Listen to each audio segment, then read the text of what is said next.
Hey, it's the FinCon team here, ready to talk about applying to speak at FinCon 21.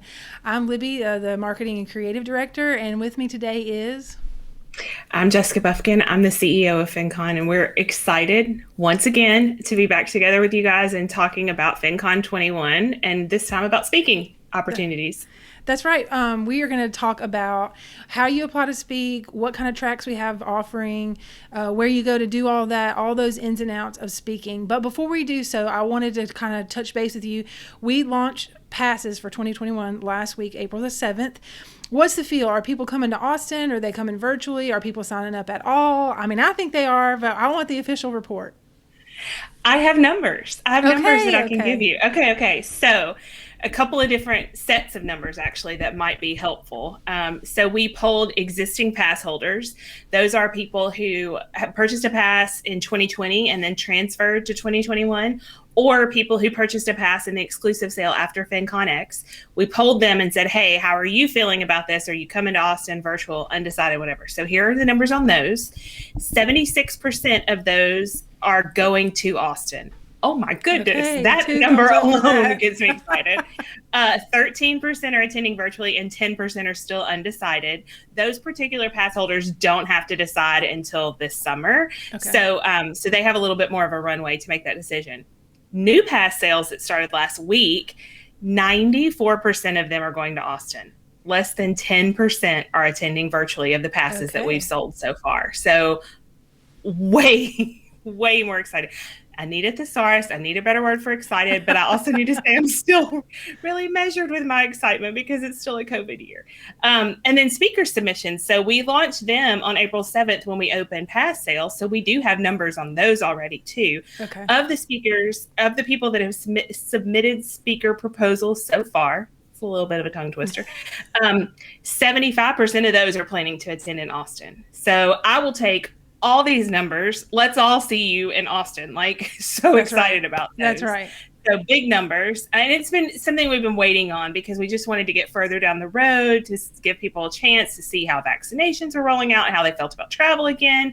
And it seems like we're all ready and room block is going. I mean, it's an exciting time for sure. I Awesome. do need a better word or more words, but we'll go with it for now. It's okay. Okay, so now that we know that, there's a lot of folks coming to Austin. We are excited. Let's talk about the other thing people get excited about, which is speaker submissions. Speaker submissions opened on April the 7th. We love to invite the community to submit to speak. The first thing I want to hear from you is who actually is this for? Is this for keynotes? Is this for breakout sessions? What are we looking, what sessions are people submitting to speak on? So this is not for main stage talks. We don't have an open speaker submission process for main stage talks. We do take feedback from the community and pass holders, and we talk to our community advisory panel about that. But this is for breakout sessions. So if you want to speak at FinCon and present a breakout session, this conversation is for you. This is what you need to hear. And by the way, while we're talking about all this, everything we're talking about today, your speaker application, all the details you can find at finconexpo.com/speak. Everything we're talking about, you can find there. So the first question I have is explain to me a little bit of the goal and the purpose of breakout sessions at our events in general. Why do we have those and who is that for? Sure. So let's back up a little bit. So the whole kind of purpose and mission of FinCon is helping thousands reach millions with their positive money message. It's also at its heart a digital media marketing event. So from the beginning, FinCon has been about helping personal finance, digital content creators and influencers create better content, promote that content, and profit from it. Mm-hmm. So our breakout sessions all are focused on those particular areas. Now, we provide them in a lot of different ways because we have a lot of different breakout sessions. So it could be platform specific. It could be about other areas like solutions providing, but all of them are under the umbrella, with the exception of one, which still kind of fits under the umbrella, are all under the umbrella of create, promote, profit. How do we create good content, promote that, and then profit from it online? So that's the heart of our breakout session. So that's what you need to know going into this. And it's on the website as well, but just to reiterate that so that there's no confusion. Yeah. One of the things I also really like about our breakout sessions is that they are peer to peer. So, we like to say we're not king and queen makers, that we love to have our community collaborate together, our community sharing their own experiences and teaching from that place. And so I love that breakout sessions are that you go and hear from other people who are maybe just a couple steps ahead of you in those breakout sessions. Yeah, absolutely. Yeah, tell us a little bit about just the structure of these sessions. How long are they? Are they going to be live or pre-recorded this year? So I would say on average, the sessions are 30 minutes. There are some that may be a little shorter, some that may be a little bit longer and have a Q&A, and that's broken down for you on the speaker proposal page of like how long they are. But let's say on average, they're 30 minutes. Secondly, how are they live or pre-recorded? And any other year, they'd all be live. But because we have a hybrid event this year and we want to make sure that as many people as possible are included and in the way that is best for them, we have a hybrid version of live and pre-recorded sessions. So there will be a good chunk that will be presented live to you if you're virtual or if you're in person. You'll see these live. And then the majority of our typical breakout sessions will be pre-recorded and everyone will receive them as well. If you have a basic pass, you'll receive them for a month. If you want to add on and get lifetime access, you can do that as well. But everybody will have access to all the breakout sessions. It's just a chunk of them will be live and then the rest will be presented pre-recorded. So you can access them whenever you need to. Yeah, and it doesn't matter if you're in Austin or virtual. Sorry. That's right. Yeah, everybody gets them. The way that we organize our sessions are by tracks. This year we have 12 tracks. So I just want to test you and see if if you can tell us the name of all 12 tracks. I mean, this is a real test, Libby, because I've been doing this for a decade and these tracks have gotten more and more. I know we've added. They just keep growing. All right, let's see. They 3, have. Okay. 2, 1, go. Podcasting, blogging, YouTube, freelancer, entrepreneurship, that's one track, social media, advisor, journalism, brand and industry, solutions, and then we have our Succes Labs that are money conversations, and I'm missing one. Okay, here we go. It's like the one that has more than one speaker. Oh, discussion panels. Oh, goodness. Yeah. Discussion panels. Yeah. One of the most popular tracks that we have. So, yeah. Okay, good. I'll give you a 10 out of 10 on that. 12. Yeah. 12 out of 12. 12 out of 12. I'll give you 12 out of 12. Okay, so those, so like we were saying, breakout sessions are organized by tracks. So when you submit, you'll select, do you want it to be in this specific track? And those are really common sense. Like if you want to talk about podcasting, obviously you go on the podcasting track. And so, right. Common sense there. So there are a couple of tracks that I want us to talk specifically about. One is money conversations. That has been something we've had in the past we're bringing a little bit more to light and it expanded this year. So talk to me some more about money conversations. Yeah, so we did involve money conversations several years ago as a bonus content track that took place during FinCon Central. And then for FinCon X in the fall, we elevated it to a full breakout session track, and it's been great. So money conversations tracks basically are enlightening, they're educational. We all have a money story, right? Everybody has one, but everybody's money story is different. So money conversations, part of the mission of that track is to give people an opportunity to hear from different perspectives, people who have different lived experiences, people who have different money experiences so that they can learn from them. So we definitely say to approach that money conversations track with an open mind, a humility of spirit, and willingness to listen, because it's basically an opportunity to hear from your fellow FinCon community members who are here to tell you, our money stories are different. Let's talk about that. Yeah. And then from that, you can take that content and take it back to your community and make some good content because you're understanding more about other experiences, or you're listening to them and it's changing the way you talk about money. There are a lot of different points for the money conversations track, but it's basically to help people become aware of others' diverse perspectives, and then you can in turn create better financial content. The thing is, there are a lot of examples about money conversations, track ideas, and it may or may not be controversial. It just depends on what people are talking about. So we have seen everything from women in finance, wealth gap, universal basic income, overcoming trauma and being financially resilient, the emotional psychology side of money, student loans, things that are hot topics for people to talk about right now, retirement, the FIRE movement. We saw one at FinCon X on how Black financial advisors are adapting to a demographic that has dramatically changed. We saw another one at FinCon X about Hispanic consumers and personal finance. There are just so many things that fall under this umbrella, but at the heart, it's exactly what it's called: money conversations, talking about how money affects the things that we do and who we are and our lived experiences. One thing I do want to point out with this money conversations track, talk about policy, talk about things like that. That's perfectly fine. But also we're going to kind of steer away from partisan politics. That's in the speaker agreement that we're not going to go down that road. But we could talk about policy. We could talk about the politics of money in this track. Yeah. Does that help? It does. And one of the things I really love about the Money Conversations track is you were saying earlier how these other tracks tend to be more about the create, promote, profit. That's the topics there. Even if it's in the podcasting or the advisor or the freelancing, we're looking for more actionable, agnostic of the money part sometimes.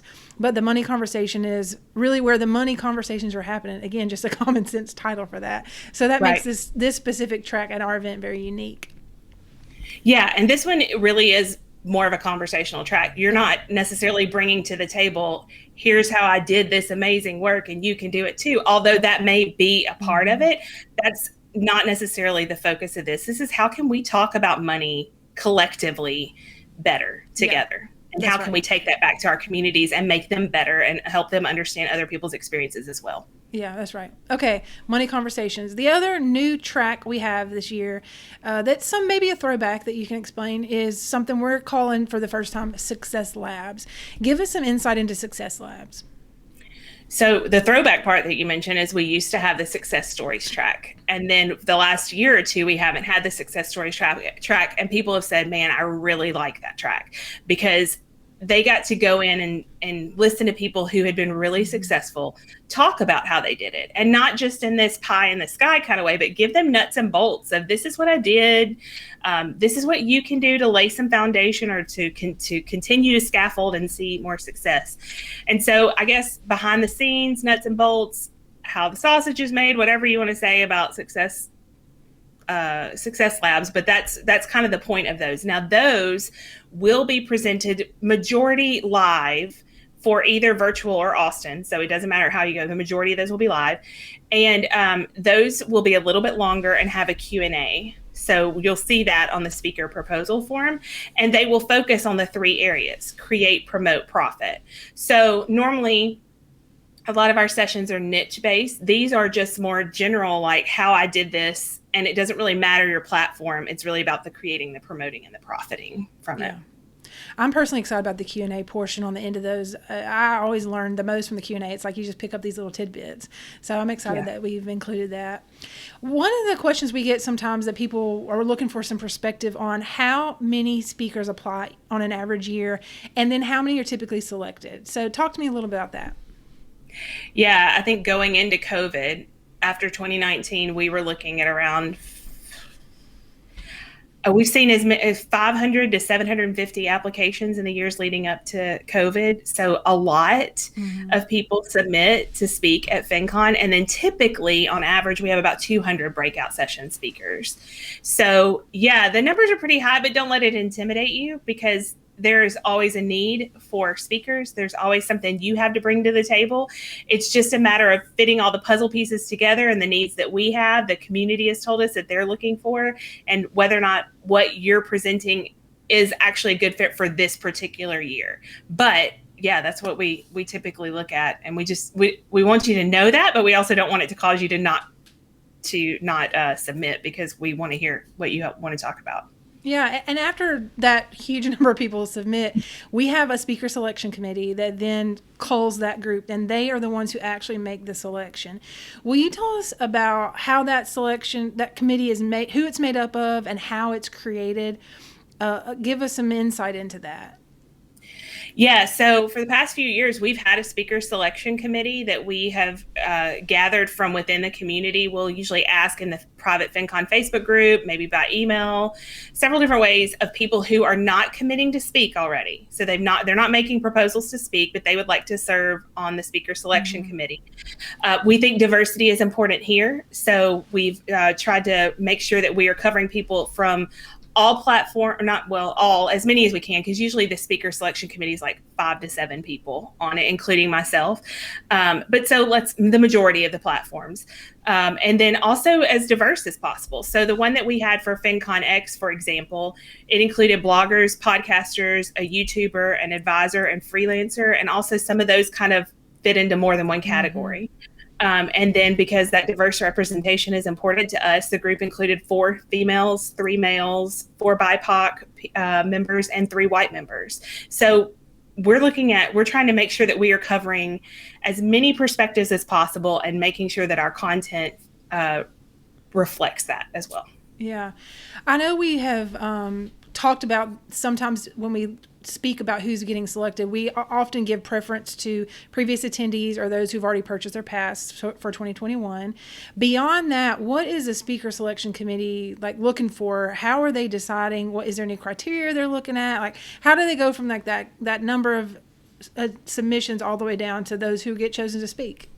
Sure.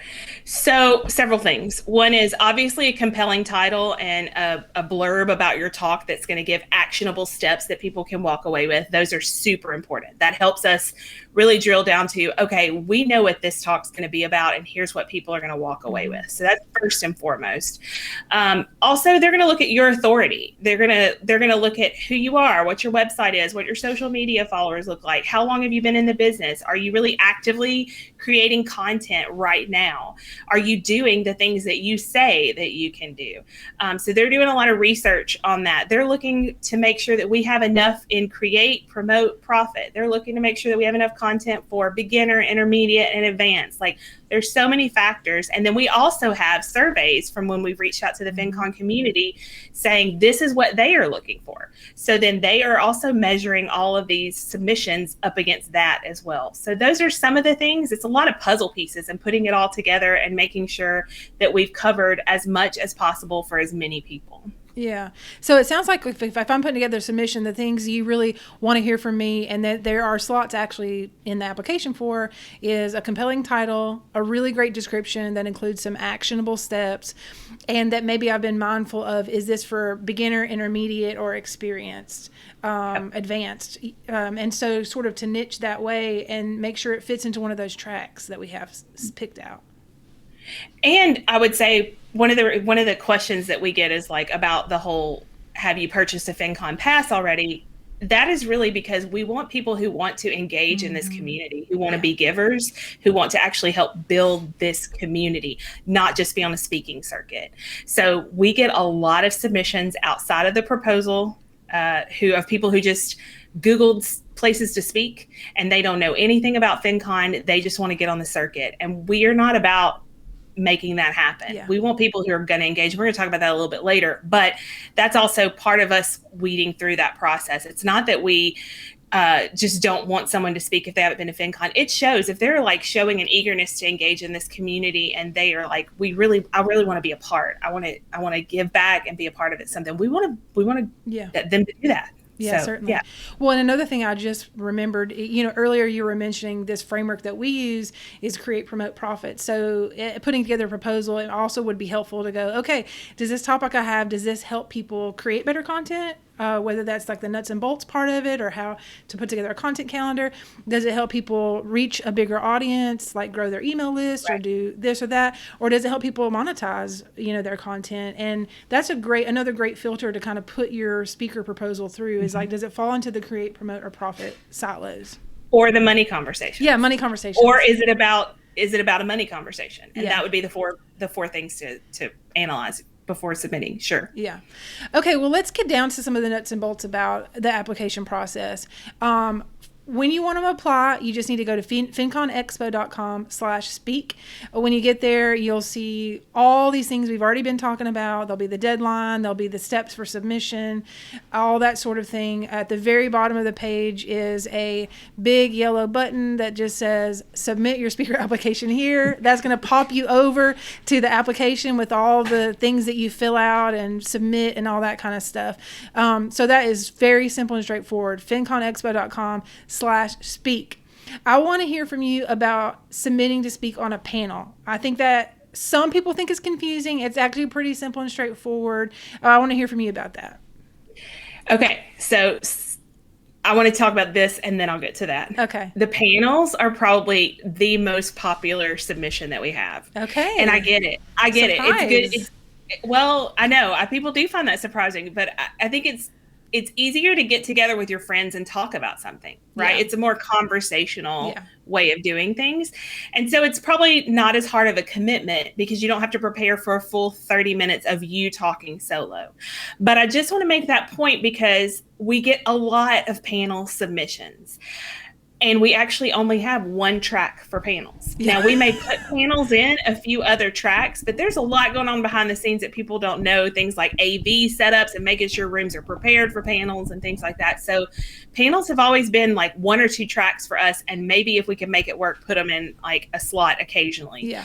So, so one is, if you want to submit a panel, no, that's your biggest competition. Yeah. So there's that. And because of that, we have to be pretty strict with how we handle panels. And we say, if you don't have everyone submit by the deadline, then we cannot I can't find my word. We cannot review your panel. Thank you. I'm sorry. We cannot review your panel because we need everyone to commit to the speaker agreement in order to move forward. So if you do have a panel that you would like to submit, everyone needs to submit on their own. So make sure everyone's gotten together and had a little conversation about what the title is and what the takeaways are. And then they will each submit on their own because they need to sign the speaker agreement on their own. And then your panel's good to go. That's it. There's like a little box on there that says, if you're submitting for a panel, who's the moderator and who are the panelists? Because sometimes we'll get like, here's 5 people and nobody tells us who the moderator is either. And so that's our main point of contact for that panel. So we need to know that as well. But it's really not that hard. It's just everybody needs to do it by the deadline. Yeah. There's just too many for us to go chasing down every panel to find out has everyone submitted. Yeah. So. Okay. It sounds like the panels need an organizer. That's just my opinion. They need well, that's the moderator. Yeah, that's right. That's in our minds, that's who it is. The moderator is the one who brings them together and keeps it organized and moving forward. Yeah. Great. Okay. Can I submit for more than one talk? Like, can I do more than one proposal, or is it just the one chance and I'm done? Oh, please submit as many. It's open. Submit as many as you want to. If you've got something to talk about on every track and you think you're an authority on that, then please, by all means, submit. And hopefully, hedge your bets and maybe you'll get one of them. Like, if you want to do it that way. But yeah, you can submit as many as you want to. I think that's another misconception. And we try to say it's an open speaker submission process. And that means you can submit more than one, but you are welcome to submit more than one. Okay, great.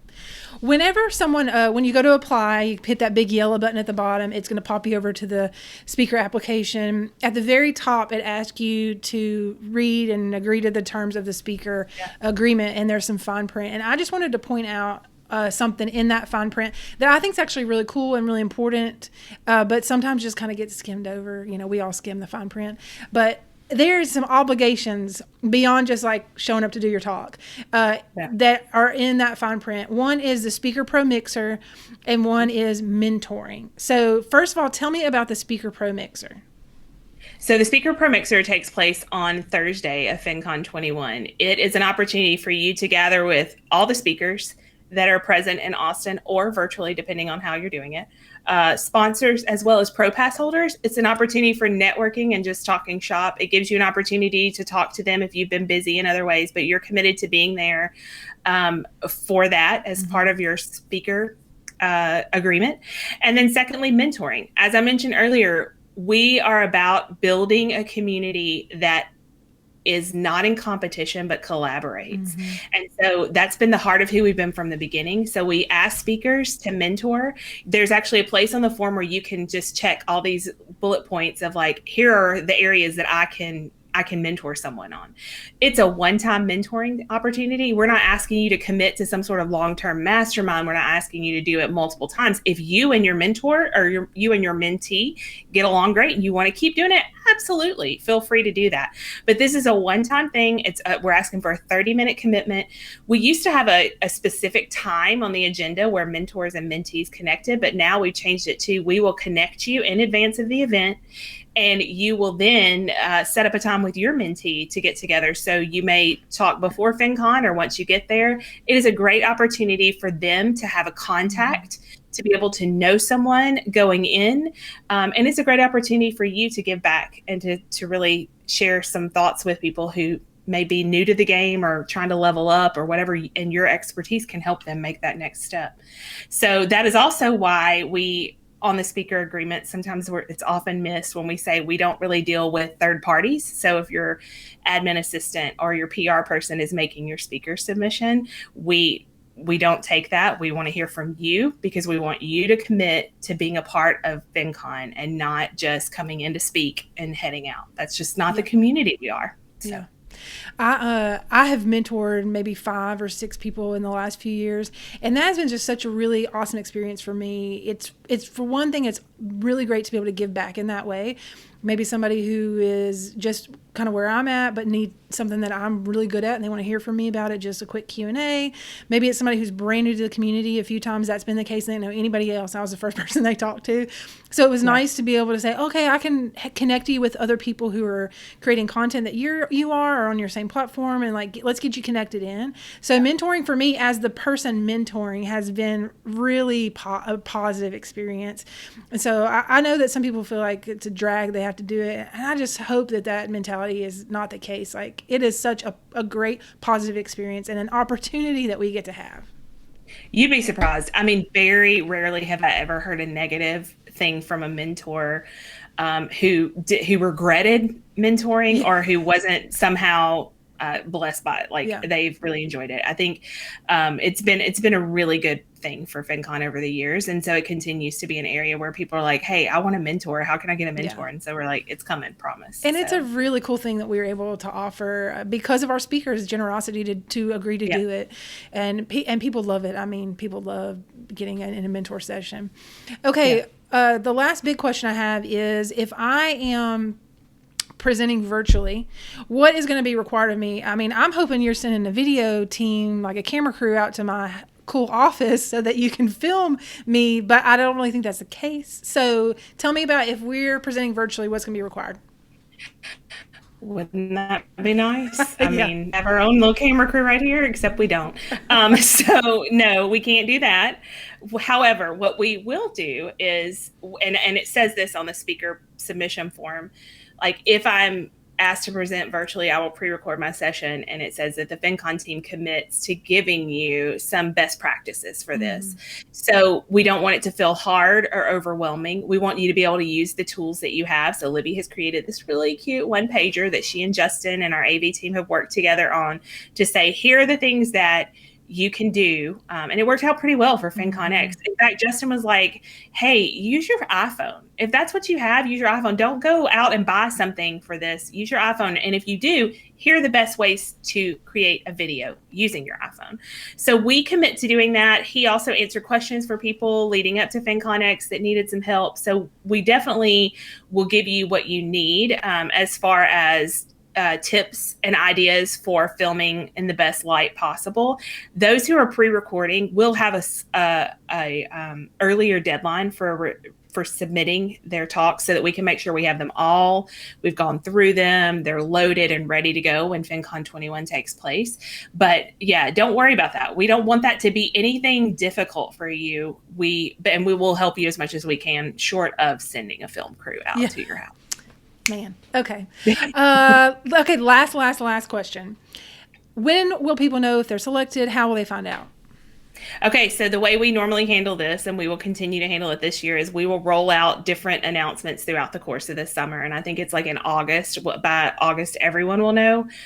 I don't have that date in front of me, but I think that's right. So we'll have a couple of times where we roll out this summer after the speaker submission deadline has taken place, and then the committee has reviewed and begun selecting. And so we'll make those announcements. We've got more big idea speakers to announce, another keynote to announce. So it will come in with all of those over the course of the summer. Logistically, it's just too much to do all at one time. And so we chunk them with other announcements. So everyone will know one way or the other by whatever that date is in August. And it's on the form, the speaker submission form. So yeah, it's pretty painless, and we'll tell you in enough time to get to Austin if you want to come. Okay. So, yeah. Well, if you want to apply to speak, which we hope all of you do, go to finconexpo.com/speak. Again, the application is there. The steps, the things you need to know to apply is there. All of the track descriptions and some samples of what has been in those tracks in the past. Some information about the speaker selection committee is there. The deadline is there. Everything you need to know about submitting to speak for FinCon 21 is at finconexpo.com/speak. And we do hope that all of you will submit. We look forward to hearing your proposals, and best of luck. Good luck.